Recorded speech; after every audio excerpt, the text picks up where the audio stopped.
안녕하세요. 오늘은 베란다 냉해 피해에 대한 이야기를 해볼까 합니다. 블로그에 글을 쓰다 보면 댓글에 냉해 피해를 입었습니다 라는 댓글이 가끔 달리는데요. 지금 제가 키우고 있는 키핑동 같은 경우는 아마 밤의 온도가 베란다 온도보다는 더 추울 겁니다.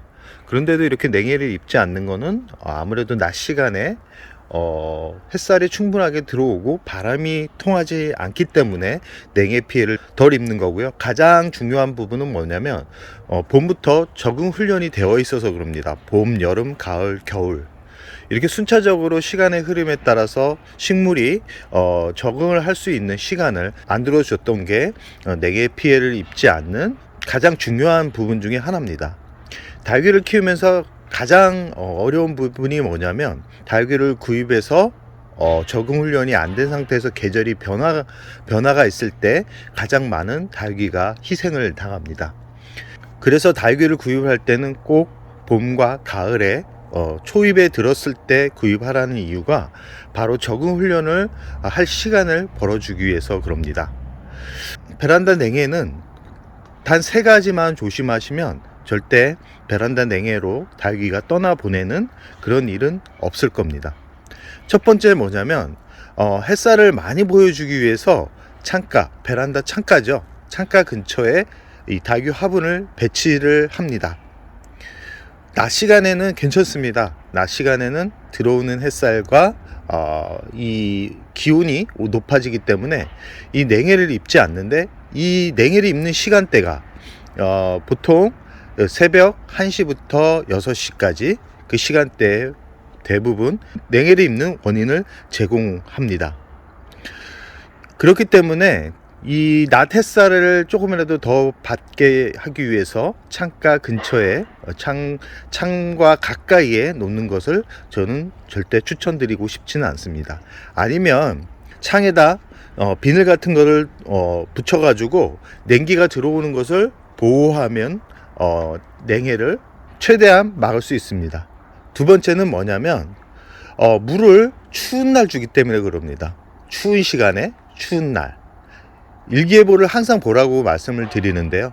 일기예보를 봤을 때 일주일 기간 동안 영하 5도 이상 떨어지는 날이 많다 그러면 물을 주지 않는 게 좋습니다.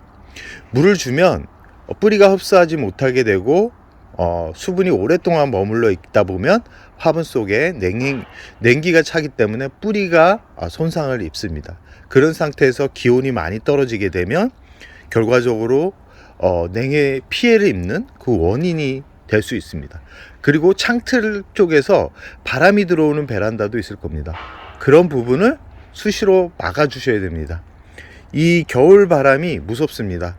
닭귀가 아무리 강한 생명력을 가지고 있다 그래도 이 겨울 바람이 들어오는, 특히 새벽 시간에 들어오는 것을 그대로 받게 되면 결과적으로 냉해 피해를 입는 원인이 될 수 있습니다.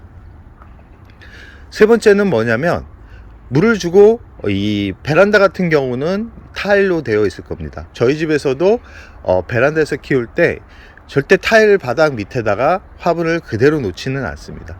대부분 매니아 분들 같은 경우는 타일을 짜서 그 위에 올려놓기 때문에 바닥으로 인한 냉해를 입는 경우는 덜할 겁니다. 바닥에서 올라오는 냉기가 생각보다 아주 강합니다.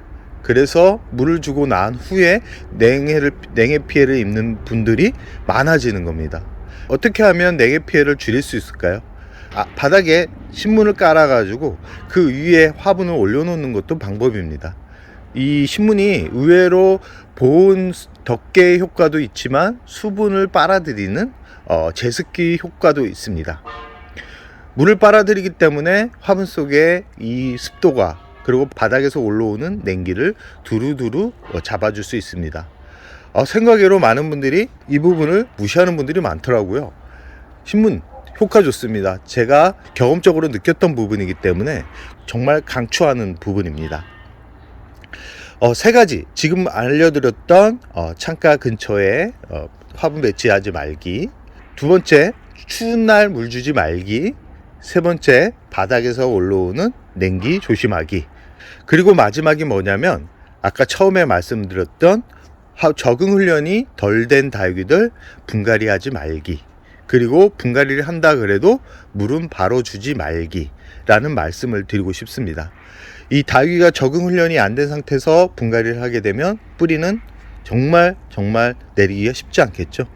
그래서 저 같은 경우는 냉해 피해를 입지 않기 위해서 겨울에는 웬만하면 뿌리를 건드리지 않는데, 가끔은 예쁜 품종이 있으면 구입을 해가지고 와서 포트채 그냥 두거나 아니면 예쁜 화분에 자리를 잡아주는데, 예쁜 화분에 자리를 잡기 전에 어떻게 하냐면 저 같은 경우는 물을 최대한 아낍니다. 물을 최대한 아껴서 이 뿌리가 제대로 화분에 자리 잡을 수 있는 시간을 만들어 줍니다. 그렇게 되면 다육이 같은 경우는 뿌리가 화분 속에서 안정화가 완료된 상태에서 물을 주게 되면 바로 끌어올리는데요. 보통 저 같은 경우는 3주가 지나서 물을 살짝 주면 대부분 물을 끌어올리는, 물에 반응을 하는 것을 확인할 수 있었습니다. 지금 영상에 보이는 레몬 앤 라임 철화 같은 경우도 겨울에 구입을 했습니다. 구입을 한 지 한 달 정도 되었는데요. 구입을 하고 나서 바로 물을 준 게 아니라 3주 정도 지나서 물을 줬습니다. 지금 물을 준 지 한 3일이나 4일 정도 지났거든요. 지금 만졌을 때 아주 단단하게 뿌리를 물을 흡수한 상태입니다. 아마 바로 주었다 그러면 뿌리에 손상을 입어 가지고 문제가 생겼겠죠. 이렇게 분갈이를 해주고 나서 물은 3주 후에 물을 주는 게 안전하게 다육이를 자리를 잡을 수 있는 방법이고, 냉해 피해를 최대한 줄일 수 있는 방법입니다. 그러고 나서 또 눈대리 철화 같은 경우도 지금 분갈이를 겨울에 구입을 한 눈대리 철화입니다. 너무 좋아하는 눈대리 철하고 겨울에 성장이 좀 느린 그런 품종 중에 하나라서 항상 무름병에 걱정을 달고 키우고 있는 그런 품종이라고 할 수 있고요.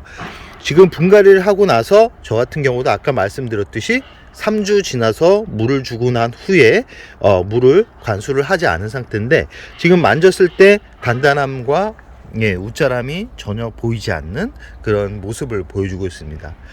이 겨울에 냉해 피해를 입는 이유는 화분 속에 수분이 많은 상태에서 추운 기온과 만났을 때 이 냉해 피해를 입는 겁니다. 특히 베란다 같은 경우는 거실 안 온도와 많은 차이가 있기 때문에, 이렇게 오늘 알려드린 네 가지만 조심한다 그러면 부담 없이 겨울을 이겨낼 수 있다라고 생각을 합니다. 마지막으로 혹시 냉해 피해를 입었던 다육이가 있다 그러면 바로 따뜻한 곳에 옮겨주면 절대 다육이가 회복을 하지 못합니다.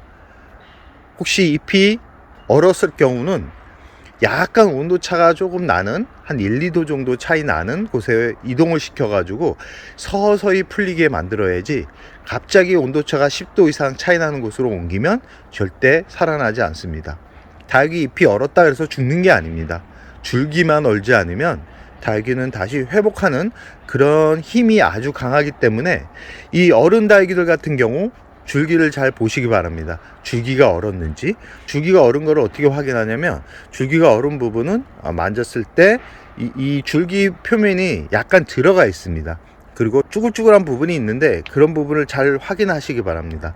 혹시 정상적인 줄기에 잎만 얼었다 그러면, 그 어른 잎 같은 경우는 서서히 시간을 주면서 풀어주면 정상적인 얼굴로 돌아오는 경우도 있다. 그러나 대부분 떨어지지만 새순이 나오기 때문에 너무 걱정할 필요성은 없다라는 말씀을 드리고 싶습니다.